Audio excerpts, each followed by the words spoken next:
Las fuentes de los recursos pueden ser variadas. Habíamos nombrado que pueden provenir de impuestos, tasas y contribuciones, los impuestos que nos llegan todos los días a nuestros domicilios. También puede provenir de herencia, legados o donaciones que reciba el Estado. Pueden provenir del crédito público, aunque más adelante vamos a analizar. Se trata fundamentalmente de la capacidad que tiene el Estado para endeudarse, es decir, ya no le es suficiente con los recursos que recauda, sino que tiene que pedir prestado. Y también forma parte de los recursos del ejercicio para las distintas jurisdicciones los remanentes de ejercicios anteriores. Llamados remanentes de ejercicios anteriores son aquellos saldos de recaudación que quedaron en las cuentas bancarias al 31 de diciembre del año inmediato anterior. Evidentemente constituyen una fuente de recursos para el año siguiente. Así que esto no tiene mayor inconveniente.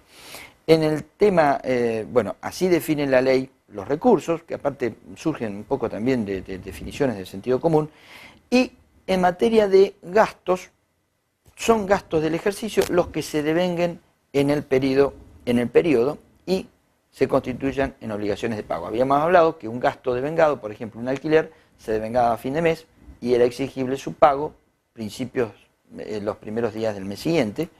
Por eso el gasto tiene que devengarse y automáticamente se genera una obligación de pago.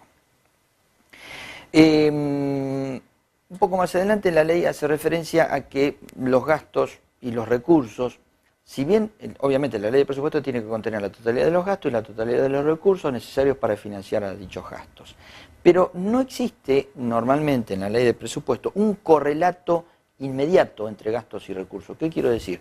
Que si por ejemplo tenemos que el Poder Judicial tiene un ejemplo cualquiera, tiene una partida de combustible de 10 pesos para gastarla durante todo el ejercicio, no significa que haya un recurso equivalente a 10 pesos, sino que lo que quiero significar es que la totalidad de los gastos, la totalidad de las partidas, que son muchas, suman un total de gastos y eso está, digamos, financiado por un conjunto de recursos que pueden coincidir o no en cuanto al monto. Lo que quiero decir que si el total de los recursos son 100 millones, tiene que haber gastos por 100 millones y la clasificación de las partidas de gastos puede que no coincida con la clasificación en forma inmediata con la clasificación de los recursos. El artículo 21 comienza a definir todo lo que se refiere a la formulación del presupuesto, que un poco lo habíamos adelantado. Digamos, el artículo 21 describe que es la ley de presupuesto. La ley de presupuesto la habíamos definido como plan de acción de gobierno. La ley de presupuesto contiene el conjunto de políticas, planes, programas, y vuelvo a insistir que es un instrumento eminentemente político que lo elabora el Poder Ejecutivo en función de todos los proyectos y anteproyectos que recibió la Subsecretaría de Presupuesto, es decir, lo elabora la Subsecretaría de Presupuesto, que depende del Ministerio de Hacienda, Obras y Servicios Públicos, que forma parte este ministerio del Poder Ejecutivo. Por eso se dice, el proyecto de ley de presupuesto lo elabora el Poder Ejecutivo, en particular un organismo llamado Subsecretaría de Presupuesto. Y lo eleva a la legislatura, dependiendo de la conformación política de los bloques, su aprobación, tal cual fue enviado, o con modificaciones en mayor o en menor medida. Pero es un conjunto, o lo importante que tienen que saber ustedes es que el artículo 21 define claramente que es un conjunto de planes, programas, proyectos y políticas condensadas en una norma legal. Contiene, como no podía ser de otra manera, y ya lo explicamos brevemente, el presupuesto de los recursos, el presupuesto de gastos y los créditos presupuestarios. El crédito presupuestario en sí es la asignación dineraria que se le da a la definición del gasto. Es decir, nosotros decimos que una jurisdicción tiene 100.000 pesos para pagar teléfonos, es decir, el consumo telefónico. Bueno, la partida de gasto se llama teléfonos, mientras que la suma de pesos 100.000 constituye el crédito asignado a esa partida de gasto. Esa es la definición que, digamos, describe la ley, ¿no? El proyecto de presupuesto, el Poder Ejecutivo presenta el proyecto de presupuesto, como yo les decía, a la legislatura, en los últimos 2 meses de sesiones ordinarias. Acá tenemos que hacer una leve referencia. La legislatura de la provincia, por la Constitución, sesiona desde el 1 de marzo al 30 de noviembre de cada año. En los últimos meses de sesiones, es decir, en los meses de octubre y noviembre, el Poder Ejecutivo debe remitir el proyecto de presupuesto a la legislatura. Por supuesto que si se prorrogan las sesiones ordinarias, como ocurre habitualmente, y las sesiones llegan hasta fines del mes de diciembre, evidentemente también el Poder Ejecutivo tiene ese mes, el mes de diciembre, como para presentar el proyecto de presupuesto ante la legislatura.